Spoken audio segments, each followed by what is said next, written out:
I'm married and 33 years old. My husband David and I have been married for 10 years, and we have a first-grade daughter named Betty. We're a family of 3. I've loved drawing since I was a kid, and now I work in the arts. I'm also pregnant with our second child, and each day gets harder as my belly grows. Even though David is very busy, he tries to come home early and helps with chores and taking care of our daughter.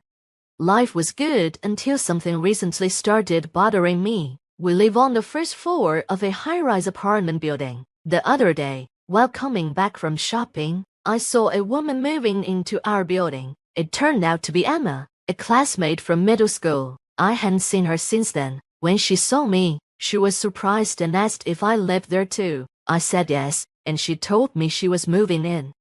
Emma's face changed when she realized I was living in the same building as her. She was shocked that a high school dropout like me lived in the first-floor apartment. She seemed to take pleasure in the fact that I was on the first floor, while she was on the 35th floor. She bragged about how her apartment had great views and how she was starting her own business, using the apartment as both her home and office. She asked me about my job, and I told her I worked in art. Emma was dismissive and acted like drawing wasn't a real job. I felt hurt, so I told her that I had turned something I love into a career. Emma didn't seem impressed and suggested that I must be making very little money, like $900 a month. Just then, David and our daughter Betty came by. Emma looked them over and said something rude about David's work clothes and our income. I felt insulted and finally snapped at her, but she just kept being disrespectful and condescending.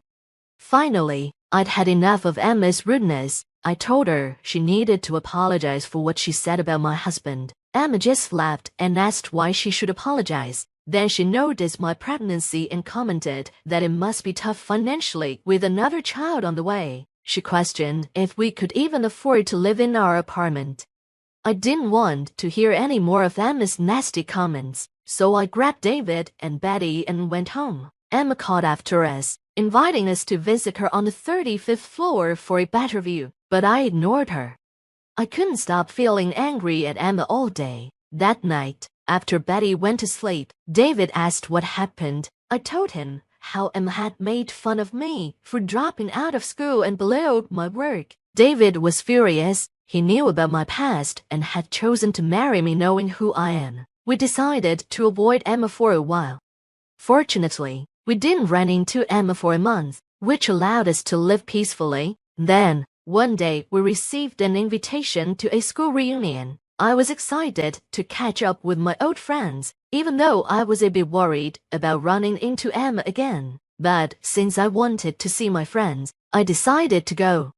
The reunion was held in a hotel ballroom. As soon as I arrived, I reconnected with friends I hadn't seen in years. We had a great time catching up, talking about our families and careers. But then, out of nowhere, we heard Emma's voice behind us, saying something rude about being around poor people. As expected, she was still the same.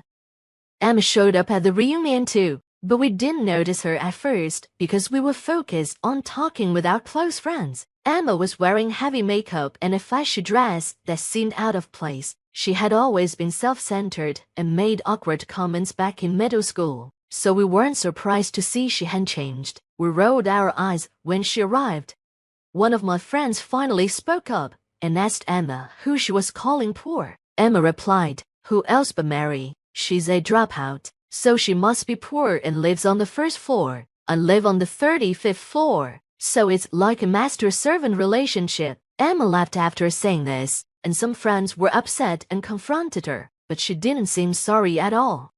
Emma kept making rude comments, suggesting I should move to a cheaper apartment if I didn't want to be caught poor. She even told me to leave the reunion, since I supposedly earned only $900 a month. My friends were confused and asked if I really only made $900 a month. I explained that's just what Emma believes. Emma then interrupted and said I was only working a part-time job because of being a dropout. While she was a CEO, a male classmate spoke up and said, "Emma, don't you know Mary is a well-known artist?" Emma looked puzzled and asked, "An artist? Who cares?"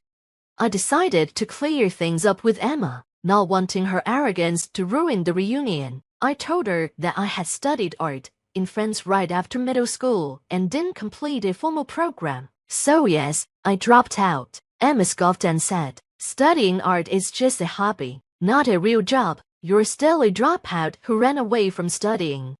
Emma clearly didn't understand.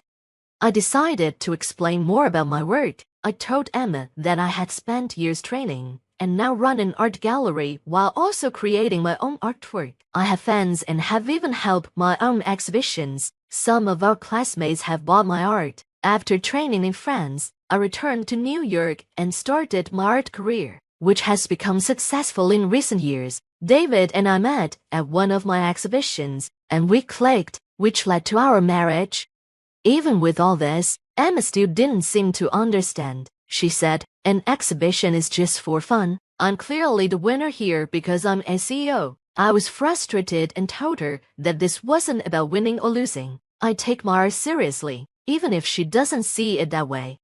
Emma then asked why we live on the first floor if I'm making so much money. I explained that we used to live on a higher floor, but since I'm pregnant and elevators can't be slow, we moved to the first floor for convenience. Emma didn't seem to accept my explanation. My friends and even some classmates knew about my career as an artist, but Emma probably didn't consider it because she had no interest in art and looked down on me for being a dropout. I was about to share another detail when I saw David and Betty at the entrance. Betty was running towards me, with David following behind and looking a bit embarrassed. David apologized, saying he got caught up with work and brought Betty along. Emma then noticed David's sharp suit and asked why he was dressed up when he was in work clothes last time she saw him. David greeted my friends, thanking them for being kind to me and asking if there was anything they needed. Just then, the reunion organizer rushed over to thank us for providing the venue. He praised the food and drinks, saying everything was excellent. David's parents owned the hotel, and David, now the CEO, had generously offered it for free. Emma's face turned pale when she heard this.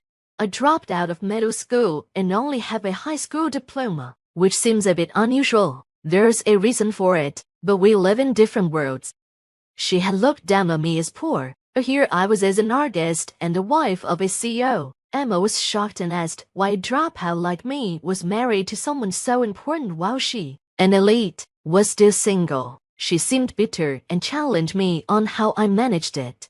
David finally noticed Emma and said, "Oh, we've met before. Sorry for being in work clothes last time. I was helping with a neighborhood cleanup. As the owner of the high-rise, it's important to maintain good relations in the community." Emma's face went white. "Wait, you own that high-rise?" she asked. David explained that his family had been wealthy for generations, involved in hotel management and owning many properties, including the high-rise where we live.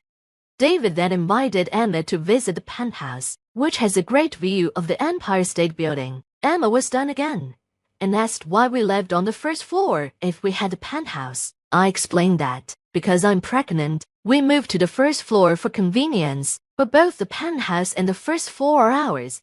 Emma was speechless and looked like she couldn't believe it, seeing the reaction from our friends and feeling that I had ruined the reunion's atmosphere. I decided to leave with David and Betty. As we were leaving, Emma muttered something rude about a dropout being so cocky. I turned to Betty and said, "What matters most is what's inside. Never look down on people." Betty cheerfully added, "Emma, if you keep making faces like that, happiness will run away from you." Everyone laughed, and the mood of the reunion improved. Emma, now embarrassed, quickly left. The reunion continued on a positive note. I enjoyed the rest of the evening with my friends, who also had bad experiences with Emma. Betty's comment had made everyone feel better. Months went by, and we didn't see Emma at the high-rise again. One day, David came home and told me that Emma had finally moved out. She hadn't paid rent for 3 months, and we had to get a lawyer to issue an eviction notice. Emma left town quickly after that. David said Emma had left the apartment exactly as it was. Furniture and clothes were still there. She took her expensive items and computer, but left everything else behind. At first, I was suspicious, But a friend updated me on Emma's situation. It turns out she had been pretending to be successful but was actually jobless. She had some savings from her career, but couldn't keep up her lifestyle and fell behind on rent. She had no other place to go, so she left her belongings because she couldn't afford to get rid of them.